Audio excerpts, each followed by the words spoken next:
Alors bonjour, le message aujourd'hui, je m'adresse surtout aux élèves francophones. Franchement, arrêtez de fuir l'essai writing. Arrêtez de fuir l'essai writing.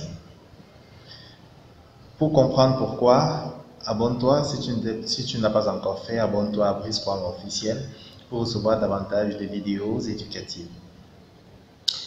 En réalité, l'essai writing est la partie la plus facile de l'épreuve d'anglais. Et je vais essayer de démontrer pourquoi, c'est pour plusieurs raisons.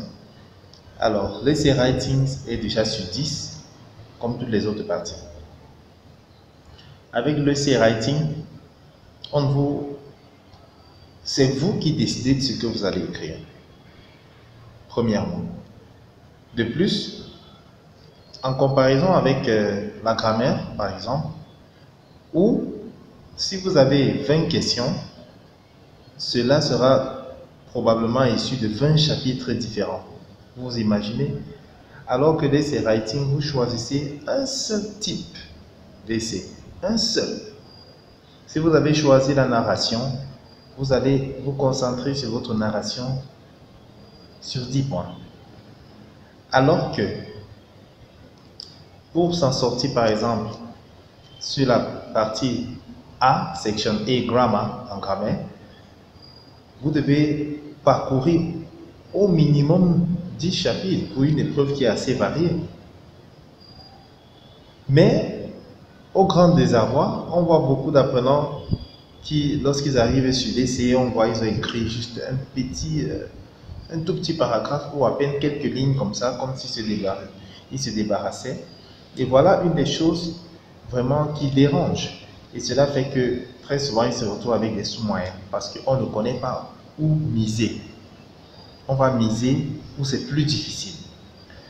Il y a beaucoup d'élèves, par exemple, lorsqu'on corrige les copies, il y a beaucoup d'élèves qui, la partie sur l'épreuve où ils ont le plus de points,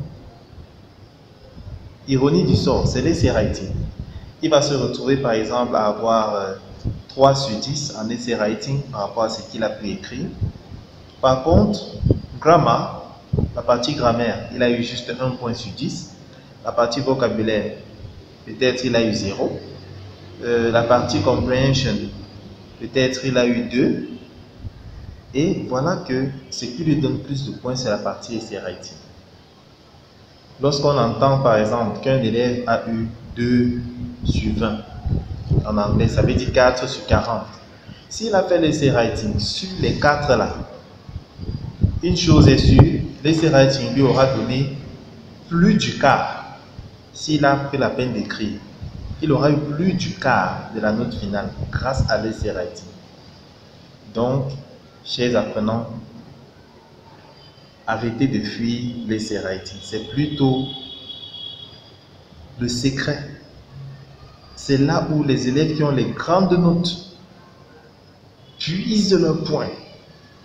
Lorsque la méthodologie est là, vous avez des idées, vous respectez les paragraphes et tout est fait. Il y en a qui s'en tirent avec 8 sur 10 en essai writing.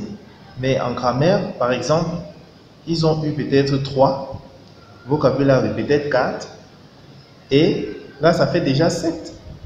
Avec 8 en essai writing, ça fait déjà 15. Il suffit qu'ils aient seulement 5 en comprehension, ils s'en sortent.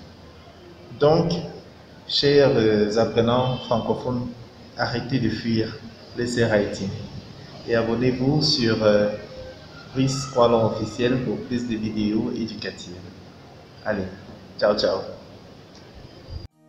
I go to school on Monday, Tuesday, Wednesday, Thursday, and Friday.